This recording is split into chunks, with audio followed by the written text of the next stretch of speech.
Sparks flew from the plasma torch as Sam Rivers welded another patch onto the old freighter's hull. The metal was cheap, salvaged from a dozen different ships. But it had to hold out. Here on Haven's Edge, making do with scraps wasn't just a way of life, it was the only way to survive. The frontier colony existed in the shadow of 3 different star systems, a place where nobody asked too many questions about where you came from or what you were running from. Humans, aliens, and everything in between called this dusty rock home. The buildings were mostly prefab structures bolted together with hope and determination. The spaceport consisted of a single landing pad that doubled as the town square on Market days. Sam wiped sweat from his forehead and stepped back to admire his work. Freighter would fly again, at least long enough for Captain Morris to make his next delivery run to the inner colonies. That was how things worked here. You fixed what was broken, you helped your neighbors, and you tried not to think too hard about what the galaxy beyond looked like. The workshop door creaked open, letting in a blast of hot, dusty air. Sam turned, expecting to see another customer with another impossible repair job. Instead, he found himself looking at a young alien girl who couldn't have been more than 16 years old. She was at Lee with the characteristic blue-green skin and delicate features of her species, but what caught Sam's attention wasn't appearance. It was the crude mechanical legs that supported her lower body, sparking and wheezing with every painful step. The girl moved carefully across the workshop floor, her artificial limbs clearly causing her discomfort. She wore a simple jumpsuit that had seen better days and a translator collar around her neck that would convert her chittering native language into something Sam could understand. Her large dark eyes swept across the cluttered workspace, taking in the half-finished projects, the jury-rigged equipment, and the general organized chaos that Sam called home. Sam set down his tools and grabbed a clean rag to wipe his hands. He'd seen his share of hard luck cases out here on the frontier, but something about this girl struck him differently. There was a determination in the way she carried herself despite the obvious difficulty. She had just walking. She stopped in front of his main workbench and looked up at him with those intense dark eyes. When she spoke, her voice came through the translator as a young woman's voice with a slight accent that the device couldn't quite smooth out. "You are Sam Rivers," she said. "It wasn't a question. They tell me in town that you can fix anything." Sam nodded slowly. "I try my best. What can I do for you, miss?" "My name is Kira," she said. "I need you to build me something nobody has ever built before." Sam raised an eyebrow. He'd heard that request before, usually from someone who had more credits than sense. But looking at this girl's worn clothing and makeshift prosthetics, he doubted she fell into that category. "I'm listening," he said. Kira reached into a small bag at her side and pulled out a data pad. Her fingers moved across its surface with practiced ease, and suddenly the air above the device shimmered with a holographic display. Images of sleek racing vehicles appeared, floating in the space between them. The machines were beautiful in their deadly simplicity, long pods with massive engines that could tear across alien landscapes at incredible speeds. "Pod racers," Sam said, recognizing the vehicles immediately. "You want me to build you a racing pod?" Kira nodded, but her expression remained Serious, not just any pod racer one. That I can pilot. Sam looked down at her. Mechanical legs, understanding dawning. On him, standard pod racers required. Perfect reflexes, lightning fast.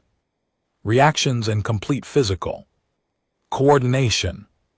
The controls were designed for beings with full mobility and perfect health. Even experienced pilots with no disabilities crashed and died regularly. In these machines, Kid Sam said gently, these things are death traps even for the best pilots, and with your he gestured toward her legs, my disability. Kira finished for him, no emotion in her voice. You can say it, I am not ashamed. She manipulated the holographic display, zooming in on different aspects of the racing pods. I know what these machines can do, I know how dangerous they are. But I also know that I need this. Sam studied her face, seeing something there that went beyond simple desire or even determination. This was desperation, the kind that came from having lost everything and needing something, anything to hold on to. Why, he asked. Kira was quiet for a long moment. The holographic display continued to rotate slowly between them, showing the graceful death machines from every angle. Finally she spoke. I used to fly, she said, before the accident. My parents worked in the asteroid mining fields out beyond the 7th planet. I was their pilot. I could thread our ship through asteroid fields that would make veteran spacers sick with fear. Flying was everything to me. She paused, and Sam could see the pain in her eyes. Not physical, but something deeper. The mining platform we were working exploded. Equipment failure, they said. My parents died instantly. I was lucky, they told me, lucky to survive with just crushed legs. Her voice carried bitter irony. They gave me these things, she gestured at her mechanical limbs, basic mobility units, charity from the mining company. I should be grateful, they said. Sam felt a familiar anger rising in his chest. He'd seen too many corporations on the frontier treat people as disposable resources. Mining companies were among the worst. The legs don't work properly, Kira continued. They malfunction constantly. I can barely walk, let alone run or jump or do any of the things I used to do. But worst of all, they won't let me fly. No one will give a pilot's license to someone with my limitations. She looked up at him, and Sam could see the fire burning behind her eyes. But pod racers don't require licenses out here, and if I could build one that works with my condition instead of against it. She let the sentence hang in the air. Sam looked at the holographic display again, his engineer's mind already turning over possibilities. The girl was right about one thing. Out here on the frontier, Pedrar competitions were largely unregulated. If you could build it and you could survive riding it, you could race it, but the technical challenges were enormous. Standard pod racer controls required split-second timing and perfect coordination between hands and feet. The machines were built for beings who could trust their bodies completely. Adapting one for someone with Kira's limitations would require completely rethinking how the pilot interface worked. This isn't just about building a racing pod, Sam said. You're talking about revolutionizing how these machines work. Kira nodded. I know it sounds impossible, but I have been studying these designs for months. I have ideas and I have credits. She reached into her bag again and pulled out a small but genuine credit chip. Not much, but enough for materials if you are willing to contribute the labor. Sam took the credit chip and checked its balance. It wasn't much, as she'd said, but it was honest money. More importantly, it represented sacrifice. This girl had saved every credit she could scrape together for this dream.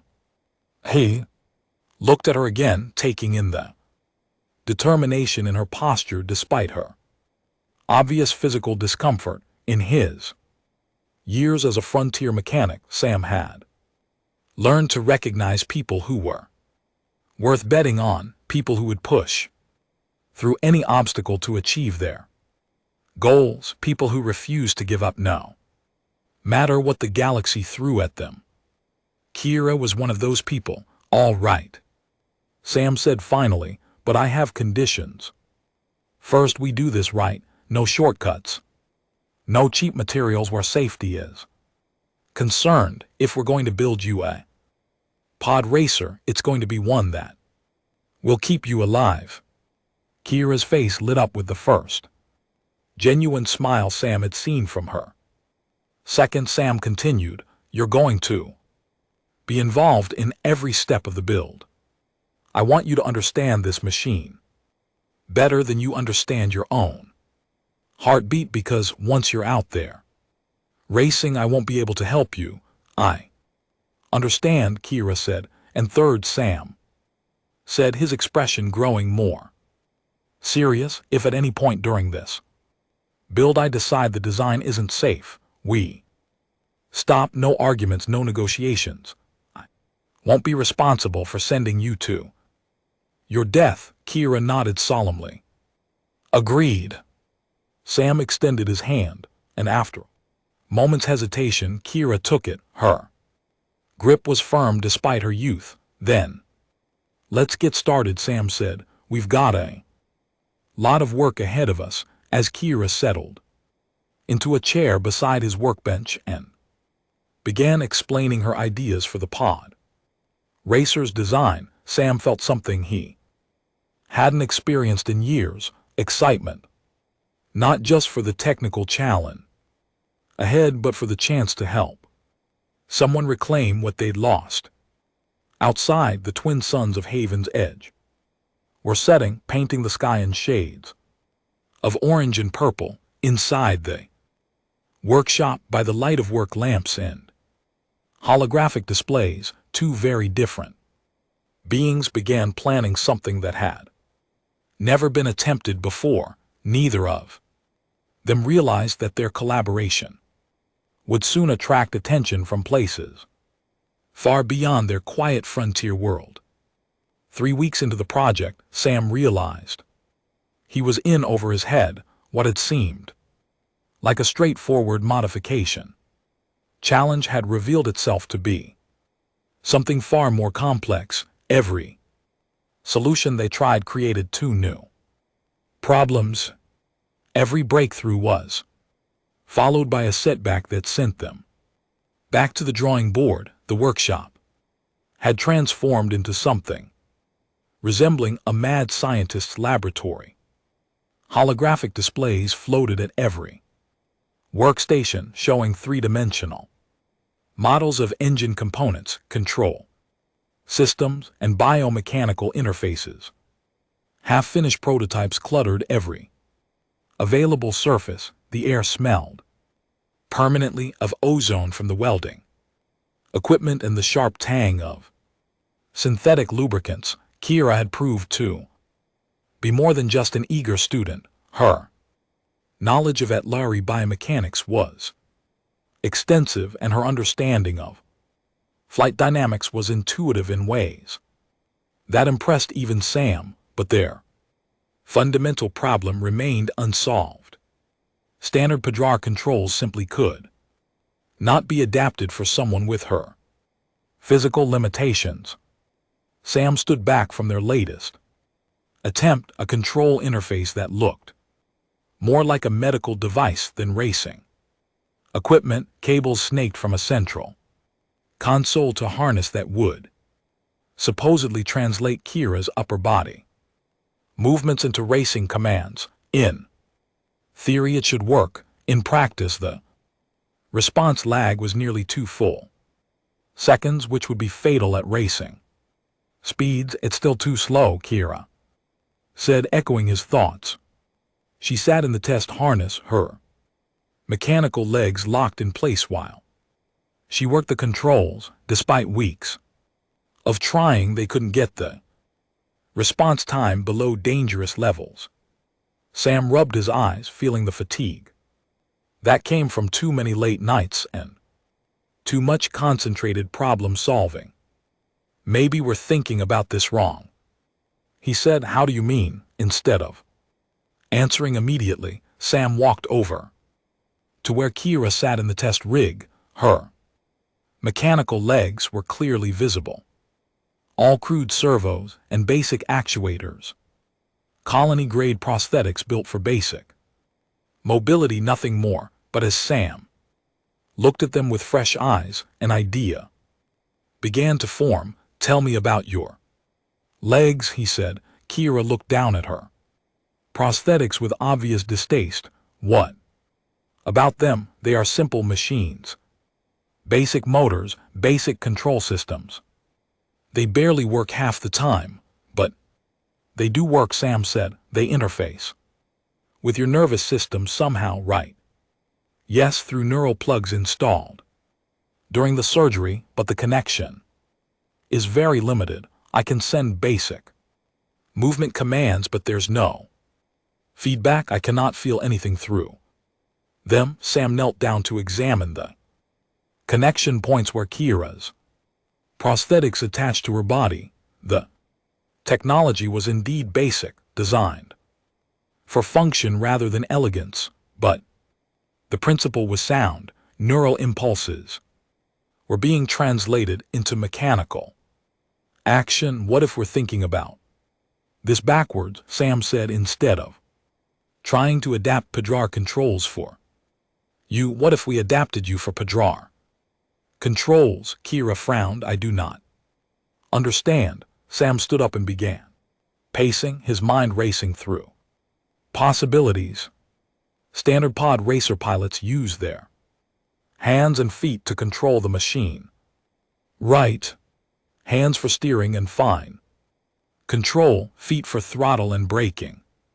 But what if we could give you feet that were actually part of the pod racer itself? The idea was radical, probably crazy, and definitely beyond anything Sam had ever attempted, but the more he thought about it, the more sense it made. Instead of trying to work around Kira's disability, they could integrate it into the design.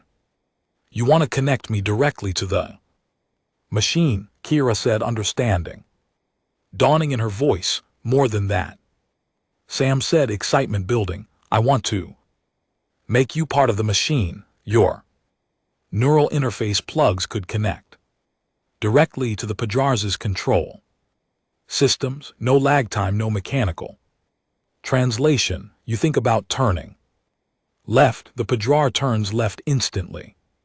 Kira was quiet for a long moment, considering the implications that would require completely rebuilding my prosthetics and designing a pod racer unlike anything that has ever been built. Yes, Sam said simply. It could be dangerous if something went wrong during the neural connection process.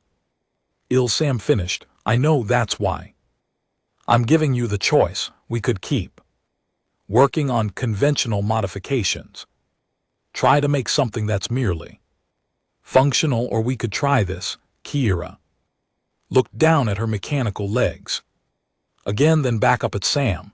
If we do this, if we make it work, I would truly be able to fly again. Better than before, Sam said. You wouldn't just be piloting a machine, you would become the machine. That night, Kira made her decision. They would attempt the full biomechanical integration. The next morning, Sam began the most complex project of his career. The first step was studying Kira's existing prosthetics in detail. Sam carefully disassembled one of the legs, mapping Every circuit and connection point. The neural interface technology was primitive but serviceable. The real challenge would be expanding its capacity to handle the massive data flow required for high-speed racing. While Sam worked on the electronics, Kira researched her own people's history. With biomechanical integration, the Atlauri had once been masters of such technology before their home world was destroyed in an interstellar war. Most of their advanced knowledge had been lost, but fragments remained in historical archives and family memories. My grandmother once told me stories, Kira said as she worked beside Sam, carefully cleaning and organizing components before the war. Summit Lee could interface directly with their starships. They called it becoming one with the void. Most people thought it was just folklore. Maybe it wasn't. Sam said he was deep in the guts of Kira's prosthetic control unit, tracing neural pathways that seemed far more sophisticated than they had any right to be. These interfaces in your legs, they're not just basic motor control systems. There are entire unused circuits here, pathways that could carry much more complex signals. As the days passed, their workshop became a fusion of human engineering and Atlauri biomechanics. Sam designed new control systems based on human technology, but incorporating principles that Kira remembered from her people's stories. They worked 18-hour days, fueled by excitement and determination. The breakthrough came during their 4th week of work. Sam had been struggling with a feedback problem that was causing system crashes in their prototype neural interface. No matter how he adjusted the settings, the connection would fail within seconds of activation. It's fighting itself, Kira observed as they watched yet another test failure. The human electronics expect a linear sequential inputs, but Atlauri neural patterns are holistic. Everything connected to everything else. Sam stared at the diagnostic displays, seeing the problem for the first time. He'd been trying to force Atli biology to work with human engineering principles. Instead, he needed to let the Atlauri patterns guide the design. They spent the next week completely rebuilding the interface architecture. Instead of trying to translate Kira's neural impulses into human-style control signals, they created a system that could accept and process the complex, interconnected patterns that her brain naturally produced. When they finally tested the new system, the results were beyond anything they had hoped for. Kira connected to their prototype control system and immediately began flying a simulated pod racer through virtual courses that would have challenged experienced human pilots. Her response times were measured in milliseconds rather than seconds. It's like the machine is part of me, Kira said, her eyes wide with wonder as she navigated the simulation. I can feel every circuit, every sensor. It's not like controlling a vehicle. It's like growing new limbs with the control system proven. They turned their attention to building the actual pod racer. This phase of the project required different skills, and Sam found himself learning as much from Kira as he taught her. Her understanding of aerodynamics and energy flow patterns came from a completely different perspective than human engineering, leading to design choices that seemed impossible but worked perfectly. The pod racer that emerged from their collaboration looked unlike anything known space, where human designs emphasized sharp angles and aggressive styling. Their machine flowed like liquid metal. The engines were integrated into the overall structure, instead of being bolted on as afterthoughts. The cockpit was designed as a biomechanical interface chamber, rather than a simple pilot compartment. Most importantly, the connection points for Kira's neural interfaces were built into the machine's very foundation. When she plugged in, she didn't just sit in the pod racer, she became it. Every sensor became an extension of her nervous system, every control surface an extension of her will. Their first real-world test came on a calm morning when the spaceport was nearly empty. Sam had set up a simple course using navigation beacons, nothing too challenging for a first flight.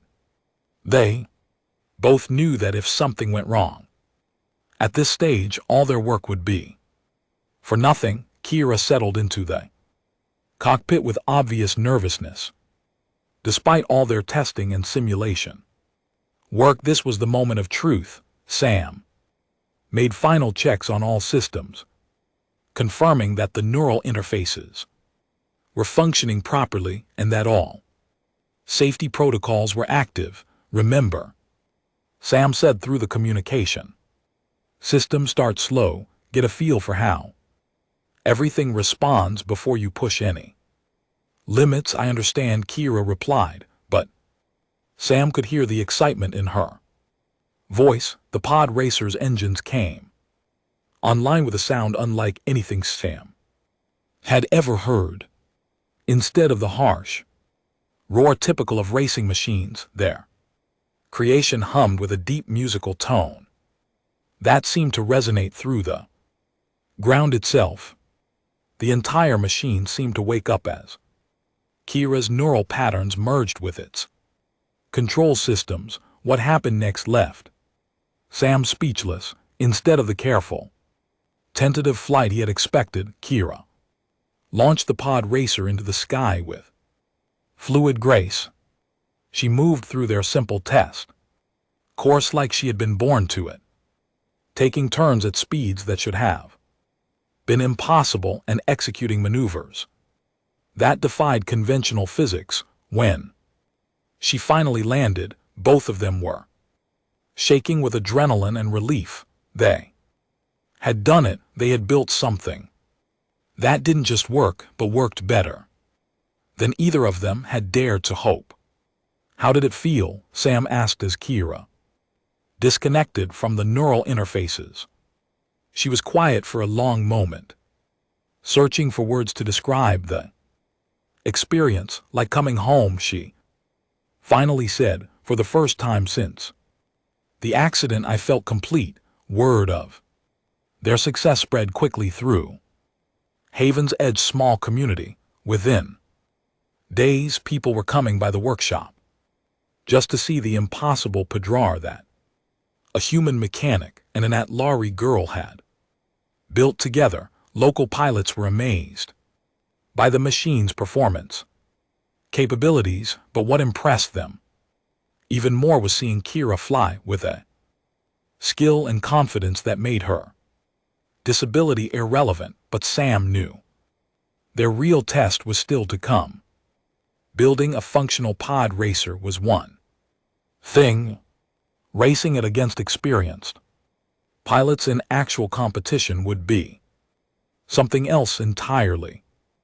As requests came in for Kira to enter local racing events, Sam found himself both proud of what they had accomplished and worried about what challenges lay ahead. Their creation had exceeded every expectation, but success often brought its own problems, and in the vast, dangerous galaxy beyond Haven's Edge, there were always people watching for new technologies that could be exploited or controlled. For now, though, Sam was content to watch Kira practice her aerial maneuvers, her pod racer dancing through the sky with impossible grace. They had taken something broken and made it better than new. Whatever came next, they would face it together. The first race changed everything. What started as a simple local competition on Haven's Edge turned into something that would be talked about across 3-star systems. Sam watched from the pit crew area as Kira lined up her pod racer against 5 other machines, each piloted by experienced racers who had been competing for years. The Crimson Canyon race was supposed to be routine, a 12 km course through the jagged rock formations that gave Haven's Edge its distinctive landscape. Most of the other pilots were human colonists who had been racing since the settlement was founded. They knew every twist and turn of the course, every wind pattern and thermal updraft that could give them an advantage. None of them were prepared for what Kira could do. Sam had spent the morning going over final checks with Kira, but he knew the machine was perfect. Every system had been tested and retested. The biomechanical interface was running flawlessly. The real question was whether Kira was ready for the psychological pressure of actual competition. She seemed calm as she settled into the cockpit and began the neural connection sequence. The Padrar systems came online with their characteristic musical hum, and Sam watched the diagnostic displays confirm full integration between pilot and machine. To anyone watching from the outside, it looked like Kira was simply sitting in an unusually shaped racing pod. They couldn't see the streams of data flowing between her nervous system and the machine's control networks. The race started with a traditional formation launch. All 6 pod racers lifted off simultaneously and headed for the first checkpoint, a narrow canyon passage that would separate the skilled pilots from the merely brave. Sam expected Kira to hold back initially, getting a feel for racing against other machines before making her move. Instead, she shot forward like a bullet. By the time the other racers reached the canyon entrance, Kira was already through it and climbing toward the mountain peaks that marked the course's halfway point. Her pod racer moved through the air with an efficiency that seemed to mock the laws of physics, where other machines fought against air resistance and gravitational forces. Hers flowed around and through them. The crowd's cheers changed from polite enthusiasm to stunned amazement as Kira's lead continued to grow. She wasn't just winning, she was making the other pilots look like they were standing still. Her cornering speeds were impossible. Her acceleration curves defied conventional engine capabilities, and her racing line through the canyon passages was so perfect it looked like it had been calculated by a computer. Sam found himself holding his breath as he watched the race telemetry. Kira wasn't just flying the pod racer, she was dancing with it. Every movement was fluid and natural, as if the machine was an extension of her body rather than a separate vehicle she was controlling. The other pilots began pushing their machines harder, trying to keep up with the unknown girl who was rewriting the rules of Padrar competition. But the harder they pushed, the more obvious it became that they were competing in a different category entirely. Kira's integration with her machine gave her advantages that conventional piloting simply couldn't match. She finished the race nearly 2 full minutes ahead of the second-place pilot, a veteran racer named Rick, who had won the Crimson Canyon race 3 years running. The crowd stood in stunned silence for a moment before erupting in cheers and questions. Who is this girl? What kind of machine was she flying? How had an unknown pilot with a homemade pod racer just humiliated some of the sector's best racers? Sam made his way through the crowd to where Kira was climbing out of her cockpit. She looked dazed, like she was having trouble adjusting from the complete sensory integration of the flight to the more limited input of her regular senses. "How do you feel, Sam?" asked Kira. Smiled, and it was the most genuine expression of joy Sam had ever seen from her. "Alive," she said simply. But their celebration was interrupted by the arrival of race officials. The head judge, a stern-faced woman named Director Hayes, approached with a data pad full of telemetry readings and an expression that suggested serious concerns. "Miss Kira," Director Hayes said, "we need to discuss your machine. The performance readings we recorded during the race are unusual." Sam stepped forward, instinctively protective. "Is there a problem with the race results?" "Not with the results, Director," Hayes replied, "but your pod racers' performance characteristics are unlike anything in our databases. We need to conduct a full technical inspection to ensure compliance with racing regulations." What followed was the most thorough examination Sam's workshop had ever undergone. Racing officials spent 3 days crawling over every component of Kira's pod racer, running diagnostics on systems they didn't fully understand, and consulting regulation books that had never anticipated technology like theirs. The problem, as Sam had feared, was that their biomechanical integration system didn't fit neatly into existing categories.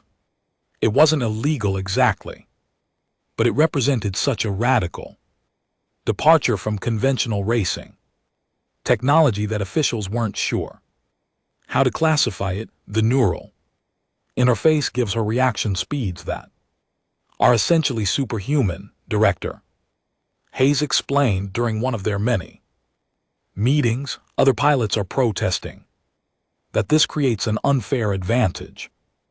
Her condition requires these modifications," Sam argued. "Without the neural interface, she couldn't pilot a standard pod racer at all." "We understand that," Director Hayes said, "but the advantage the system provides goes beyond simple accommodation. She's not just competing on equal terms. She's operating at a level that conventional pilots can't match."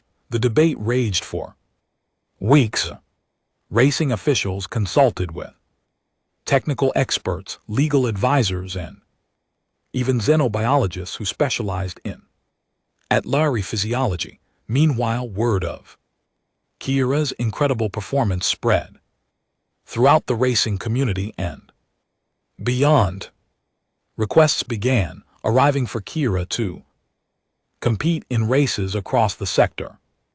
Promoters offered substantial prize money for appearances. Racing teams tried to recruit her with offers that would have made Sam wealthy beyond his dreams. The media attention was intense and often intrusive, with reporters constantly asking about the miracle technology behind Kira's success. Through it all, Kira remained focused on racing. While Sam dealt with officials and reporters, she continued to practice and refine her skills. Every flight revealed new capabilities of their integrated system. She began performing maneuvers that looked impossible to outside observers but felt natural to her. Merged consciousness with the machine. The breakthrough came when Director Hayes watched Kira practice one afternoon. Instead of observing from the ground, the race official rode in a chase vehicle that followed the pod racer through its training routine. What she saw changed her perspective completely. "She's not cheating the system," Director Hayes told Sam afterward. "She is the system. The machine doesn't give her Superhuman abilities, it reveals. Abilities she already had but couldn't access because of her physical limitations. The ruling, when it finally came, was elegant in its simplicity. Kira's biomechanical integration system was classified as adaptive technology, similar to corrective lenses or hearing aids. The officials determined that, while it gave her capabilities beyond those of an unaugmented pilot, it was compensating for disabilities that would otherwise prevent her from competing at all. More importantly, they ruled that any pilot was free to attempt similar modifications to their own machines, provided they met safety standards. Implication was clear. Kira's advantage came not from illegal technology but from innovative engineering combined with her unique neural compatibility with Atari biomechanical systems. With the technical challenges resolved, Kira began entering races throughout the sector. Each competition brought new challenges and new victories. She faced pilots with decades of experience, machines worth more than entire colonies, and courses that tested every aspect of racing skill. She won them all, but success brought its own problems. Other pilots began demanding access to similar biomechanical integration systems. Racing teams offered Sam enormous sums for the technical specifications of Kira's Pedrar. Government officials from various worlds expressed interest in the military applications of their technology. Sam found himself becoming protective of not just the technical details, but of Kira herself. The attention was overwhelming for a girl who had been essentially invisible. Just months earlier, fame was proving to be more dangerous than anything they had faced in their workshop. The situation reached a critical point when Kira was invited to compete in the Outer Rim Championships, the most prestigious racing event outside the Galactic Core Worlds. The prize money was substantial, but more importantly, winning would establish Kira as the premier pod racer pilot in known space. "Are you ready for this?" Sam asked as they prepared for the trip to the championship venue. Kira looked up from the final adjustment she was making to her neural interface connections. "I've been ready since the first day I walked into your workshop," she said. "Question is whether the galaxy is ready for us." The championship race took place on Kepler's world, a planet famous for its challenging terrain and harsh weather conditions. The course was 25 km of the most difficult racing environment in the Outer Rim, with sections that passed through active storm systems and canyon passages barely wide enough for a single pod racer. 48 pilots had qualified for the championship, representing the best racing talent from across the sector. Many of them had been competing for decades. Some flew machines that cost more than small starships. All of them were there to prove they were the fastest pilot in the galaxy. Sam watched from the pit area as Kira prepared for the race. The neural connection process had become so routine that she could complete it in under 30 seconds. Her podracer systems came online with their familiar musical hum, and the diagnostic displays confirmed perfect integration between pilot and machine. As the starting signal echoed across the racing complex, 48 pod racers launched into the stormy sky of Kepler's world. Sam lost sight of Kira's machine almost immediately in the chaos of the mass start, but the telemetry displays told him everything he needed to know. She was pulling ahead of the pack with the same fluid grace she had shown in her First race back on Haven's Edge, but this time she was facing the best pilots in the galaxy, and they weren't going to let her win easily.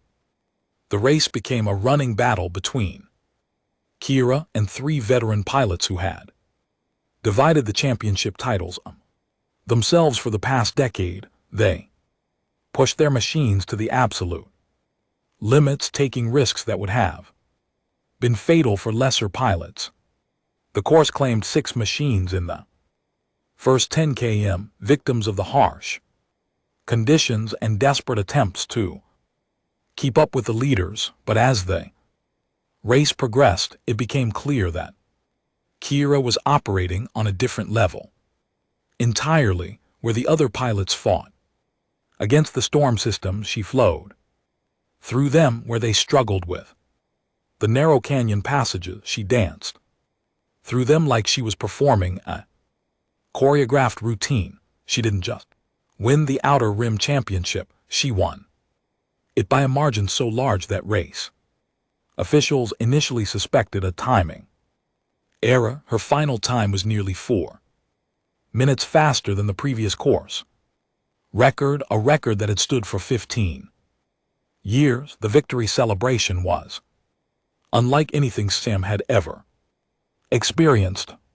Kira was presented with the championship trophy by dignitaries from across the galactic community, prize money that would keep them comfortable for the rest of their lives was transferred to their accounts. Media interviews and endorsement offers flooded in from every corner of known space. But as Sam watched Kira handle the attention with grace and humility, he couldn't shake the feeling that their real challenges were just beginning. The galaxy had taken notice of what they had accomplished, and not all of that attention would be welcome. Success, Sam was learning, could be more dangerous than failure. And in a galaxy where technology often meant power, their revolutionary biomechanical integration system was bound to attract interest from people who saw it as more than just a racing advantage. As they prepared to return to Haven's Edge with the championship trophy, Sam made a mental note to upgrade the security systems in his workshop. Something told him they were going to need them. The diplomatic ship appeared in Haven's Edge orbit without warning, its sleek hull reflecting the light of the system's twin suns. Sam first learned about it when Mayor Chen called his workshop, her voice tight with worry that she tried to hide behind official politeness. Sam, we have visitors, she said. Important ones. They're asking about you and Kira. Sam looked across his workshop to where Kira was performing routine maintenance on her pod racer, her movements efficient and confident as she checked each system. 3 months had passed since the Outer Rim Championship, and life had settled into a comfortable routine. Kira practiced daily. Sam worked on various colony repair jobs, and they both tried to ignore the constant stream of interview requests and business proposals that arrived on every supply ship. What kind of visitors? Sam asked, though he already suspected the answer. Galactic Racing Authority, Mayor Chen replied. Full diplomatic credentials. They've requested a formal meeting with both of you this afternoon. Sam felt his stomach tighten. He'd been expecting this visit ever since Kira's championship victory had made galactic news. The attention their biomechanical integration technology had attracted went far beyond the racing community. Military contractors, research institutions, and government agencies had all expressed interest in understanding how their system worked. Did they say what they want to discuss? Mayor Chen hesitated. Technical specifications according to Their request, they want to understand the principles behind Kira's neural interface system. After ending the call, Sam walked over to where Kira was working. She looked up at his approach, immediately sensing his mood. Bad news, she asked. Maybe. Sam said, the Galactic Racing Authority is here. They want to meet with us. Kira's expression darkened. They want to take away my pod racer. We don't know that yet, Sam said, though privately he shared her concerned. Maybe they're just curious about the technology. But as they prepared for the meeting, both of them knew this wasn't a social call. The biomechanical integration system they developed represented a quantum leap in cybernetic technology. In the wrong hands, it could be used for purposes far removed from Padra racing.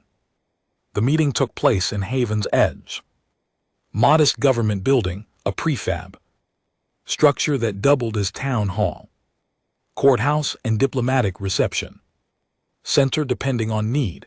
Ambassador Vel, from the Galactic Racing Authority, arrived with a full retinue of technical advisors, legal experts, and security personnel. The contrast between their expensive formal wear and the frontier colony's casual atmosphere was stark.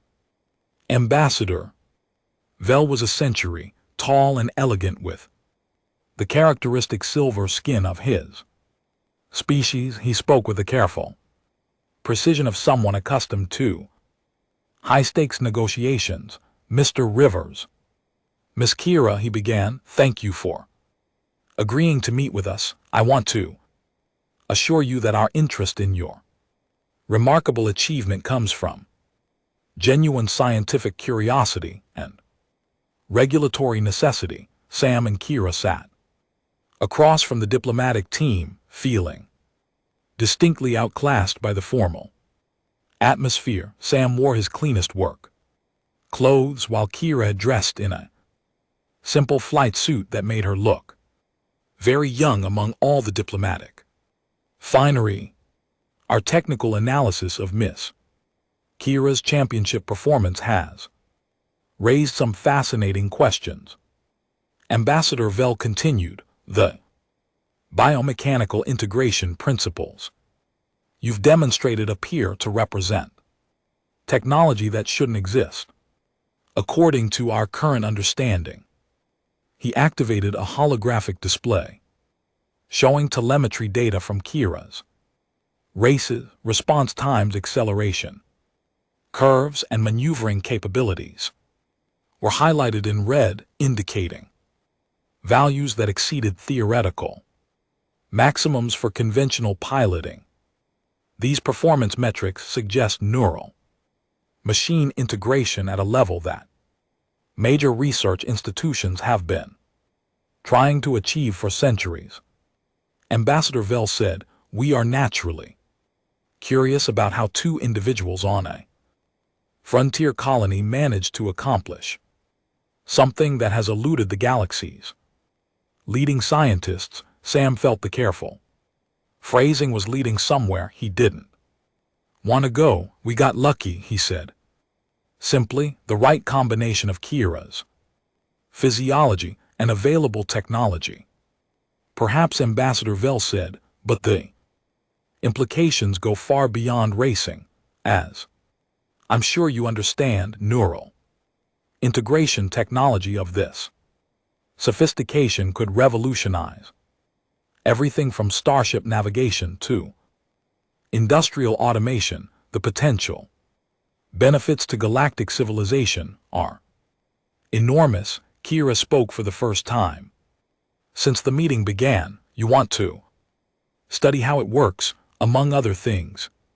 Yes, Ambassador Vel admitted. The Galactic Racing Authority has been asked by the Science Council to investigate the technical principles behind your system. We're prepared to offer substantial compensation for your cooperation. He activated another Holographic display, this one showing financial figures that made Sam's head spin. The amount being offered would buy them their own planet, let alone make them wealthy beyond imagination. There would also be research positions available. Ambassador Vell continued, Mr.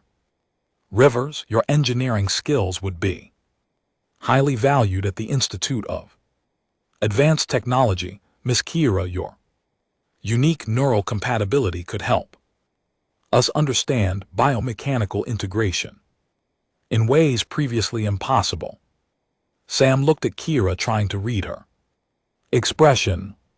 The offer was genuinely tempting. They could continue their work with unlimited resources and the support of the galaxy's finest scientific minds, but there was something in Ambassador Vell's careful phrasing that suggested the cooperation he was requesting might not be entirely voluntary. What if we prefer to continue our work independently? Sam asked. Ambassador Vell's expression became more serious. That would be problematic. Technology of this nature has implications beyond personal choice. The Galactic Security Council has classified biomechanical integration research as strategically significant. There are protocols for handling such developments. The threat was subtle but unmistakable. Cooperation was preferred, but not optional. You're saying we don't have a choice? Kira said, her voice steady despite the gravity of the situation. I'm saying that choices have consequences, Ambassador Vell replied. The galaxy is a dangerous place. Colonies like Haven's Edge depend on protection from larger governmental bodies. That protection can be reevaluated when circumstances change. Sam felt anger building in his chest.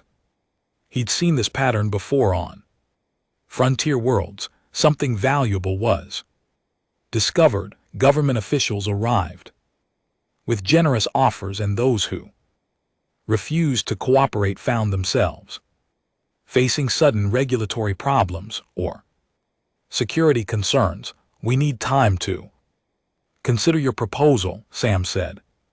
Carefully, Ambassador Vell nodded. Of course, but please understand that time is not unlimited. Other parties have expressed interest in your technology. We would prefer to handle this matter through official channels, but if that proves impossible, he let the sentence hang in the air, the implication clear. If they wouldn't cooperate voluntarily, less pleasant alternatives existed. After the diplomatic team left, Sam and Kira sat in silence for a long time. The workshop that had been their sanctuary now felt exposed and vulnerable. Outside, Haven's Edge continued its daily routine, but Sam knew their quiet life was ending. They're going to take everything, Kira said finally. Maybe not everything, Sam replied, but his voice lacked conviction. That night they stayed, played in the workshop, ostensibly working on routine maintenance, but actually trying to process what the meeting meant for their future. The biomechanical integration system that had given Kira her freedom was now the thing that threatened to take it away. The technology isn't the real problem, Sam said as he worked on a diagnostic routine. It's what people might do with it. Kira looked up from her own work. What do you mean? Sam set down his tools and walked over to where her pod racer sat in its maintenance cradle. The machine looked innocent enough, just an unusually shaped racing vehicle, but he knew the neural interface technology hidden within its structure represented something far more significant. Think about it, Sam said. Right now your neural connection works because of your unique physiology and the specific Modifications we made to your prosthetics, but what if someone figured out how to make the system work with anyone? What if they could create soldiers who were neurally linked to weapon systems or workers who were permanently connected to industrial machinery? The implications were disturbing. Biomechanical integration could be liberating technology, giving disabled individuals capabilities they never could have imagined, but it could just as easily become a tool for control and exploitation. They want to turn it into something it was never meant to be, Kira said. Probably, Sam agreed, and once they understand how it works, we won't have any control over how it's used. They worked in thoughtful silence for another hour, both of them trying to find a solution to their dilemma. Finally, Kira spoke again. What if they couldn't understand how it works? Sam looked at her questioningly. The neural interface technology requires both the mechanical components and the biological compatibility. Kira continued, without my specific physiology, the E-system is just a collection of interesting but useless parts. Sam began to see where her thinking was heading. You're talking about destroying the research. I'm talking about making sure it can't be misused, Kira corrected. The technology gave me back my ability to fly. It should do the same for others like me, not become a tool for controlling people. The idea was radical and irreversible. Everything they had worked for, everything they had accomplished, would be wiped away. But as Sam considered the alternatives, he realized it might be their only option for maintaining some control over their creation's legacy. Ambassador Vel won't accept that solution, Sam said. Then we don't ask his permission, Kira replied. Over the next few days they maintained the pretense of normal activity while secretly preparing for what they knew would be their last act of defiance. Ambassador Vel's team remained in Haven's Edge, conducting their own technical studies and applying increasing pressure for a decision. Diplomatic language became less diplomatic with each passing day. Veiled threats about Haven's Edge losing its colonial protection status became more explicit. Suggestions that Kira's racing career might face regulatory obstacles grew stronger. The message was clear: cooperate or face consequences. But Sam and Kira had already made their choice. Some things were more valuable than the rewards they offered. Some victories were worth more than the prizes they brought. As they prepared for their final gambit, Sam found himself thinking about the girl who had walked into his workshop months earlier. Desperate for a chance to fly again, she had achieved everything she dreamed of, and more. Now she was willing to sacrifice it all to ensure that others wouldn't be exploited by their creation. It was, Sam thought, exactly what he should have expected from someone with the courage to trust a frontier mechanic with her dreams. The decision came to them during the long hours before dawn, when the workshop was quiet except for the soft hum of diagnostic equipment and the distant sound of wind through the colony's prefab structures. Sam found Kira sitting beside her podracer, her hands resting on the machine's smooth hull in what had become an unconscious gesture of connection. You sure about this? Sam asked, though he already knew her answer. I've been sure since Ambassador Vel walked into that meeting room, Kira replied. The moment I saw how he looked at me like I was a specimen to be studied rather than a person to be respected. They had spent the past week watching The diplomatic team conduct their investigation. Technical specialists had taken detailed scans of every component they could access. Biological experts had requested tissue samples and neural mapping data. Legal advisors had drawn up contracts. That would have made them wealthy, but would have also made them property of the Galactic Research Establishment. Through it all, Ambassador Vil had maintained his polite diplomatic facade. But Sam could see the calculation behind his silver eyes. This wasn't about scientific advancement or galactic benefit. This was about control of technology that could shift the balance of power across known space. They'll try to stop us, Sam said. No, Kira replied. That's why we have to move tonight. Their plan was simple in concept but complex in execution. They would systematically destroy every trace of the biomechanical integration technology, starting with the neural interface components and working their way through the entire system.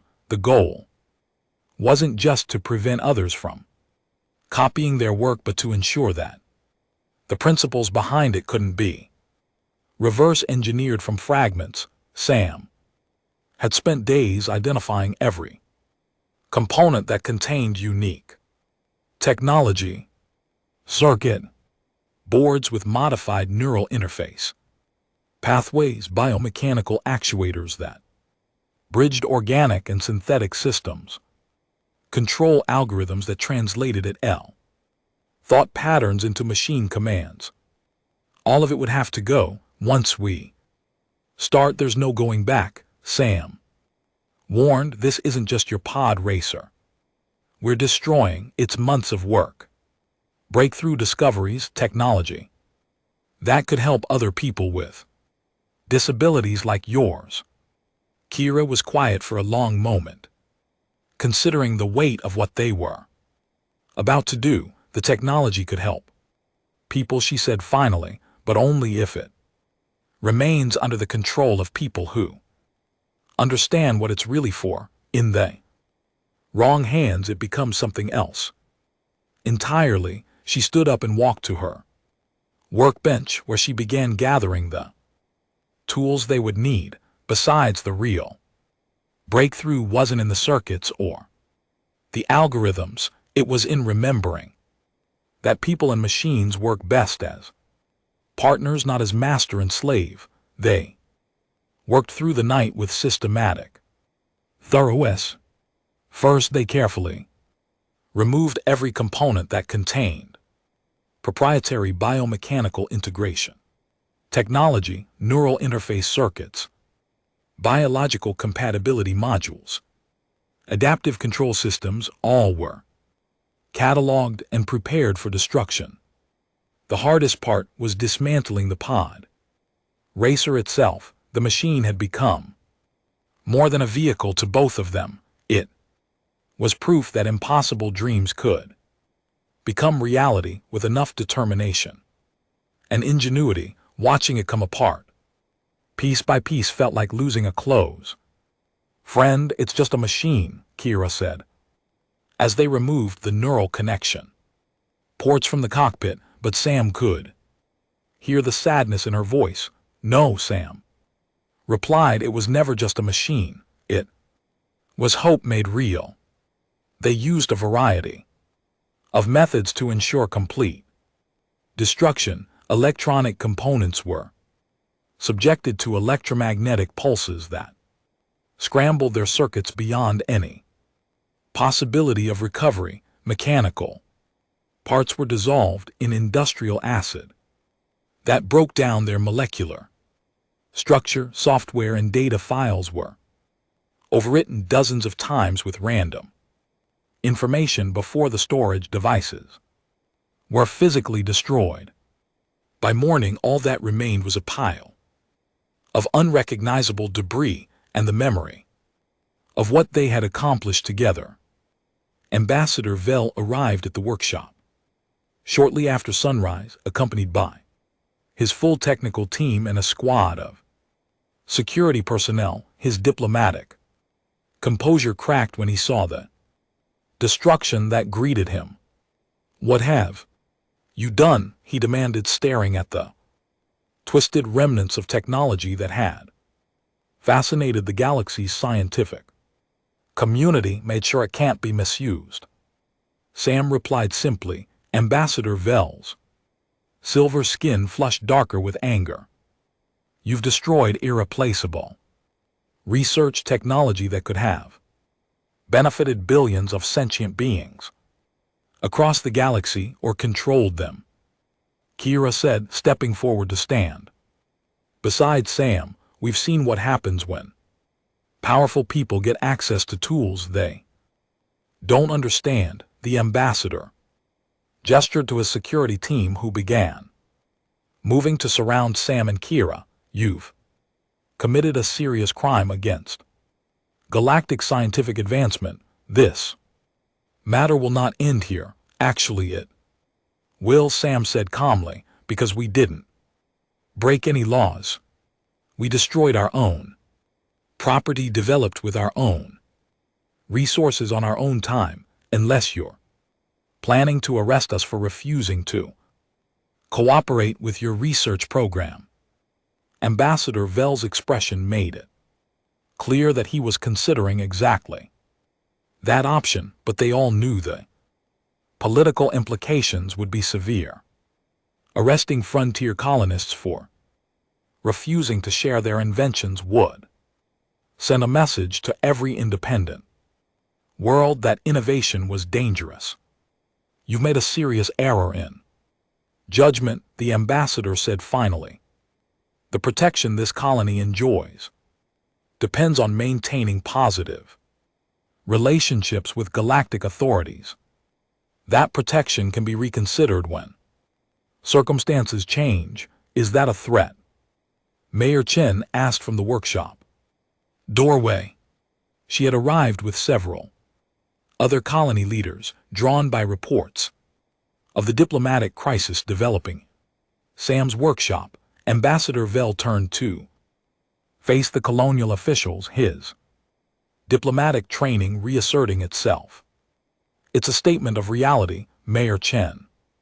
Colonies that fail to contribute to galactic advancement sometimes find themselves facing challenges." "What kind of challenges?" Mayor Chen asked her, voice carrying the authority of someone who had dealt with bureaucratic intimidation before. The ambassador's hesitation was answer enough. Everyone present understood the implicit threat: trade restrictions, regulatory difficulties, reduced security protection, all the tools that galactic authorities use to pressure non-compliant worlds into cooperation. But before Ambassador Vel could respond, Sam's communication device chimed with an incoming message, then another and another. Within minutes, his workshop was receiving communications from across the frontier regions. The news was spreading faster than anyone had expected.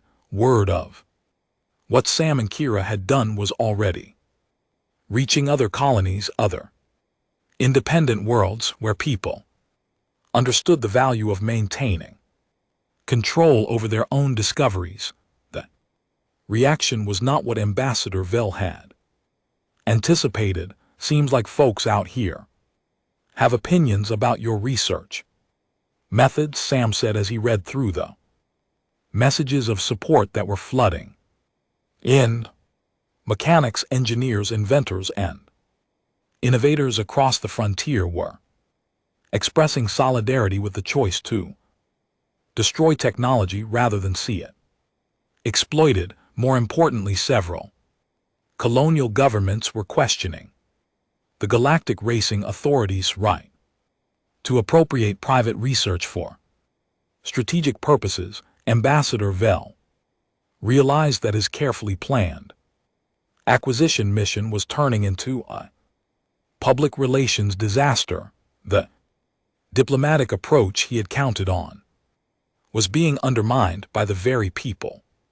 His implied threats were supposed to intimidate. "This isn't over," he said, as he prepared to leave with his team. "Yes, it is," Kira replied. "Technology is gone. We're not building another one. You can threaten and pressure all you want, but there's nothing left for you to take." After the diplomatic team departed, Sam and Kira sat in their now empty workshop, surrounded by the remnants of their greatest achievement. The silence felt strange after months of the subtle background hum from Kira's neural interface systems. "Do you regret it?" Sam asked. Kira considered the question seriously. "I regret that we had to do it," she said finally, "but I don't regret the choice itself. The technology we created was meant to give people freedom, not take it away." Over the following weeks, the consequences of their decision became clear. Ambassador Vell's threats proved largely empty when several colonial governments formally protested the Galactic Racing Authority's intimidation tactics. The political cost of punishing Haven's Edge for protecting its intellectual property was higher than the authority was willing to pay. More importantly, the story of the human mechanic and the Atlari girl who destroyed their own breakthrough rather than see it misused spread throughout the frontier regions. It became a symbol of the independence and self-determination that frontier communities valued above wealth or recognition. Sam returned to his regular work of fixing broken equipment and solving impossible problems with limited resources. The workshop felt empty without Kira's Padrar, but it remained a place where people brought challenges that conventional wisdom said couldn't be solved. Kira began working on a new racing machine. This one built with conventional technology, but incorporating the lessons they had learned about pilot-machine cooperation. It wouldn't have the supernatural performance of their biomechanical integration system, but it would be fast enough to keep her competitive in local racing circuits. Besides, she told Sam as they worked on the new Padrar's control systems, the real secret was never in the technology.